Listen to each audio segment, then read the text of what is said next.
ચાલો તમારા જેવી એક સરસ મજાની સ્ટોરી કહું. તમને એવું ખબર છે કે what is the value of your smile?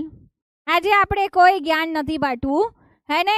દર વખતે ભણવાનું બી લિમિટલેસ બી ધીસ આપણે કરીએ છીએ. આજે એક સરસ મજાની વાત કરીએ. ચલો, તો એ સરસ મજાની વાતમાં એમ તો મારે કોઈ સ્ટોરી આજે કેવી નથી, પણ હવે કહી દઉં છું.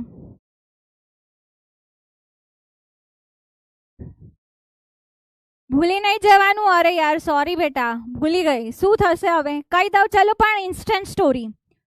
મને પણ મારા ટીચરે કીધી હતી અને મને એકદમ આમ છપાયેલી છે કે આ સ્ટોરી કીધી હતી. કોલેજમાં જ્યારે ફર્સ્ટ યરમાં અમારા ફિઝિક્સના એક સર હતા, એ બહુ સરસ મીઠું કાઠિયાવાડી ભાષામાં બોલતા હતા અને એમણે એક સરસ મજાની સ્ટોરી કીધી હતી. તો સ્ટોરી કહું, પણ આજે પેલી આપણે ભણવાની ને બી લિમિટલેસ ને આટલું બધું ભણો આવું કરો એવી સ્ટોરી નથી. સ્ટોરી જે છે એ સ્ટોરી કંઈક એવી છે કે સ્ટોરીમાં આપણને કીધું છે કવિએ કે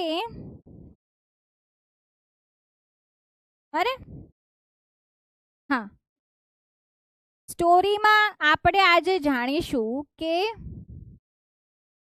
what is the value of your smile.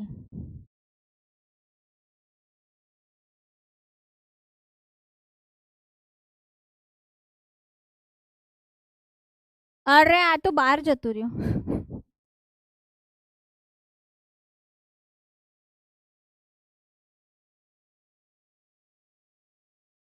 What is the value of your smile? જો તો આવે છે, થોડું આઉટ ઓફ ધ બોક્સ જતું રહે છે.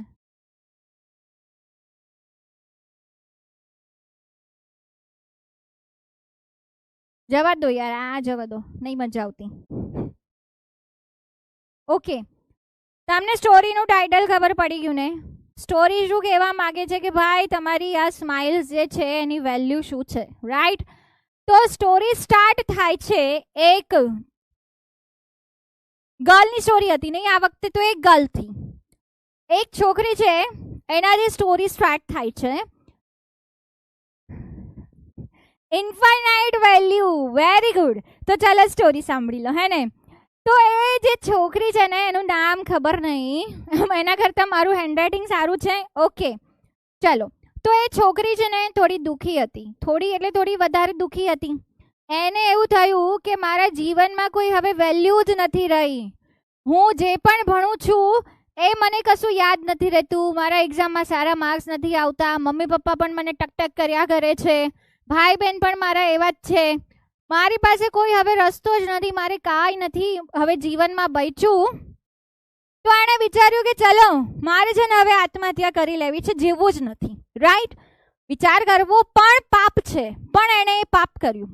હવે એ ગઈ, હવે એની માટે બહુ બધી હિંમત જોઈએ, તો એ ગઈ અલગ અલગ જગ્યાએ. એણે પહેલાં એવું વિચાર્યું કે ટ્રેન આવે છે ત્યાં પટરી પર જઈને ઊભી રહી જાઉં, પણ દર વખતે જઈને દર વખતે નવું વિચારે કે જો એ ટ્રેનની પટરી પાસે ગઈ પછી એણે કીધું કે જો હમણાં બાજુમાંથી લાલ કલરની ગાય જશે તો હું સુસાઇડ નહીં કરું. તો એવું જ થયું, એ ત્યાં ઊભી હતી અને બાજુમાંથી એક લાલ કલરની એને ગાય દેખાઈ, તો એણે વિચાર માંડી વાળ્યો.